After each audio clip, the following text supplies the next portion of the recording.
is it a mistake for Labour to drop the Rwanda plan? 0207 862 2222. Get your calls in now. Nearly 5,000 migrants have crossed the Channel in small boats since Keir Starmer's election in early July. On Sunday alone, more than 700 people made the crossing in 11 boats. It follows Labour's decision to scrap the Conservatives' plan to deport illegal migrants to Rwanda and opt for their own approach of cracking down on criminal gangs responsible for trafficking. But the former Home Secretary, James Cleverley, has slammed Starmer's decision to ditch the so-called deterrent and says it sends the wrong signal. Do you agree? Should we have stuck with it? Henry? I don't agree. There's no evidence that Labour's ditching of the Rwanda plan has resulted in an increase in migrants, because the record number was not set on Sunday for this year. The record number was set in June, 882, while the Conservatives were still in power. And before that, in May, on one day, on the 1st of May, 711. Presumably a daily record like that, it's a snapshot and it's based on what the weather's like, what the sea condition is like. That's going to mean more. But for James, for James, well, OK, you said they went down or across the year, of course. The reason for that, the sole reason really, was the returns agreement with Albania. But the government, the last government, only struck one returns agreement with one country. There are lots of other countries which are supplying people who end up crossing the Channel into this country, which are not at war, where there is not a well-founded fear of persecution, you might say Pakistan and India. So the current government will have to strike returns agreements with those countries, so anybody from there will know that if they come here in that way, they probably will not get given asylum. So the National Crime Agency has said that it was a deterrent. Yeah. Presumably they've got evidence to back that up, Henry. No, I think that's a political statement, because if it was a deterrent, then we wouldn't have seen more crossings this year per capita than we saw, not last year, because of course then the figures went down, but the year before when it was 45,000. You know, the evidence is not there. One of the things that really strikes me with this, I know, Carole, you've written a column about this recently, haven't you? So this is very much in your crosshairs. But the thing is, we look at a single day, we look at weeks. There are so many different factors that will play into whether an individual or a family decides to take that risk and make the crossing. We're nowhere near a situation where we can really back up what the NCA says with evidence to say, yes, it was a deterrent or no, it wasn't. Let me give you a little bit of evidence. Michael Martin, the island's Deputy Prime Minister, he blamed the scheme, blamed the Rwanda scheme and the threat of it entirely on the fact that 80% of the migrants that were arriving in Northern Ireland had crossed the open border because of the threat of Rwanda. If you remember all those pictures on the streets of Ireland of migrants camping, Michael Martin blamed that entirely on the threat of the Rwanda plan. That's a politician. So that is by definition a political statement. No, it's a fact because it looked like the Rwanda scheme was going to take off. It looked like it was going to get off the ground, and this was just last year, and immediately the crossings into Northern Ireland went up by 80%. So my point is, Labour has always been terrified of the Rwanda plan, terrified that it might work, which is why they fought tooth and nail to make sure it wouldn't, voting it down every time, getting it into the Lords Labour peers there, voting it down. Labour didn't want it to work because they knew that would have given... But Carole, Labour didn't vote it down. Henry. Okay. Let me land. Yeah, I'll let you land. Okay. So it was they were terrified that it would give the Tories an uplift come the election. But, you know, whatever, if you're going to ban a plan, simply because it's the Tory plan, if you're going to ban it, have one to replace it. So Starmer said quite clearly before the election, he said, I have a plan ready to go to stop the boats. And part of that plan was the Border Security Command. Now, he can't even get anyone to lead that organisation because they know it's a poison chalice. So that is not operational. And he's not said, and every time he's asked, he does what he always does, Starmer, he diddles around the question. When he's asked how he's going to smash the gangs, he has no answer. He says, I'm going to work with allies, meaning in Europe. OK, so France has not been very successful in stopping migrants, and neither has Italy. So having discussions with Italy and France isn't going to crack it. In fact, Starmer wants to bring more people in because he thinks we're not taking our fair share compared to Europe. So, you know, he has no plan. Do you think we'll be more successful at smashing the gangs if we don't work with France? If France works on their part of it and different ends of the journey, and they never share intelligence and they never work collaboratively on that. You can't smash the gangs because they're all over the world and he has so just give in to them. Just give in to crime and allow them to do whatever they want. The Rwanda scheme was working, would have worked as a deterrent had it been I think we need to look at facts, OK? And what's wrong with the Rwanda scheme, which so far has cost us anything between 400 and the high estimate, because 700 million. Off the ground. Do you know how many people it was destined to take over 5 years? I've read the stats, yeah. 300 people. Yes, but 300 people. Why that means let it if happen? you crossed the channel irregularly or illegally, your chance of being sent to Rwanda is what? Probably not even 1%, probably 1,000%. Yeah. If you came from Afghanistan or Syria, your chance of being accepted for asylum is anything between 70 and 98%. So the chance of you being sent to Rwanda was vanishingly small, even if planes were taking off. It's enough to make people in France not pay $4 or $5 grand to get over here if there's the vaguest threat that you're going to go there. Not the vaguest threat. Starmer, you know, and my worry about Starmer is he doesn't think there's anything wrong with immigration. When he was DPP, and even very recently, he thinks much of immigration law is racist. And this is why he's tried to dismantle everything the Tories put in place, the Illegal Migration Act, the amount you're allowed. Do you know who actually stopped the planes from taking off? It wasn't Labour. They didn't have the votes to do it. The Tories had an 80-seat majority. It was, first of all, the European Court of Human Rights. Then it was the High Court. Then that High Court decision was overruled. And then it went to the Supreme Court. The Supreme Court declared it unlawful last year. After all of that... And then finally the bill was passed when the government unilaterally declared Rwanda a safe country. And how long did it take before the bill was passed? They were trying to put it off because they thought Labour were going to get into power, and so they were just ricocheting back and forth to the Let's make sure we take as many calls as we can on this, because I know loads of people are queuing up to talk about it. Elizabeth is in Leeds. Elizabeth, was Labour wrong to scrap the Rwanda deal? Good morning, everybody. No, they were not wrong to scrap it.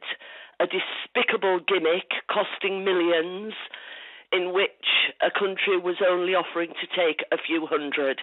Now, let's get back to the fact that we're talking about human beings, and let's remember the recent pogroms where people in asylum centres were about to be burnt to death by fascists. Can we remember that, please, while we're talking about this? And can we remember that as a nation state we have an international duty to arrange for asylum properly? That means wherever an asylum seeker is, there is somewhere for them to go to get safe passage and apply for their asylum. Secondly, we've had human beings dying in the Channel still. That is what matters, not a ridiculous gimmick. And by the way, they said they would scrap it and they were elected. So that is that. What's the plan, Elizabeth? What would your plan be to cut the numbers coming here? I've just told you, Carole, proper means in which to apply for asylum. And by the way, there's nothing wrong with immigration. All states are built on people migrating. Well, you don't think there's anything wrong between 1 million people coming here every year, both legally and illegally? You don't think that's 2 major cities to fit into this island every year? You think that's sustainable? No, I'm not interested, actually, in your rhetoric, Carole. Not rhetoric, it's a fact. You've interrupted me for years when I've spoken here. It's a debate show. I live in a multicultural part of an inner city in Leeds, and we all get along fine, thank you very much. Who's going to pay for the 1 million+ people that will come here every year? This is an asylum. Carole, the vast majority of those people come here legally on work visas, and they're going to be looking after us. Can we just let Elizabeth answer, because you asked her a question, Carole? Sorry, Elizabeth. We have to speak about the fact that these are human beings. The country is not full. The country is not full. Even where we live in inner cities, which are densely populated, which I do in Chapeltown and Hare Hills in Leeds, we are fine. We all get along fine. Okay. We do support work for those refugees in hotels. We work alongside Care for Calais, which is an official charity. The majority of the people in this country care. OK, Elizabeth, we're going to have to pause there. Thank you so much for that call. We're going to carry on with this after the break. More of your calls. Was it a mistake? We're going to go straight to calls, actually. We've got Terry in Kent. Terry, I mean, Kent, you would think, feels the effects of this as much as anywhere in the country. How do you feel? Was dropping Rwanda a mistake? Yes, I think it was. Not being funny, they're talking about stopping the gangs. It's not being funny. You only need two people, don't you? You need one to supply the boat and one to get the people. So that could have, and to actually go to the gangs to where they come from, you can't go to other countries. It's like trying to stop the drug trade, isn't it? And and that woman you had on before, she perhaps wants to go to speak to people, like the people sitting on the streets and people living in houses with moss, and with things. And she don't know what she's on about. It's all right being goody-goody, but you've got to think of the people in this country who are suffering because they haven't got a decent house to go into and land them on the street. But, Terry, equally focusing on those people who, many of whom are desperate and leaving their home countries, rather than the gangs who are making the money from that, isn't that giving up on chasing down criminals and focusing on those people who maybe have no choice? Well, the thing is, the whole of Europe is suffering with the same problem. With no matter where you go in Europe, Germany, France, everywhere, everyone's got a problem with refugees. Terry's exactly right, and it's interesting that all those other countries in Europe are currently trying to implement their own Rwanda plan. They're implementing schemes. Is anybody else sent? Well, Italy's done it already. To Rwanda? Not to Rwanda, no, but they've got another country to go to. So well, they haven't, Carole. Processing. We can't name the country because it doesn't exist yet. Some of them are watching us to see if it succeeded. Ours has not succeeded. That is not true. Italy now has a scheme in process where they're sending people to third countries for processing. But we don't know which countries they are. If they were, then we'd be able to name them. We can't name them. Well, I thought one of their countries was Albania. I could be wrong on that. Maybe the guys can do a check for Maybe it's just a returns agreement, I think. But no, I don't think. No, I think it's not. But a lot of countries are looking at this scheme now because they think it's a good idea to get them offshore to process them and then decide from wherever they are and whether they get asylum. I'm going to take another call. Colin's in Staffordshire. Was it the right move to drop the Rwanda deal, Colin? Yes, it was. The Rwanda plan was a gimmick in the first place, dreamt up by the idiot Boris Johnson. It wouldn't work. It will only take, at best, less than 1% of illegal immigrants.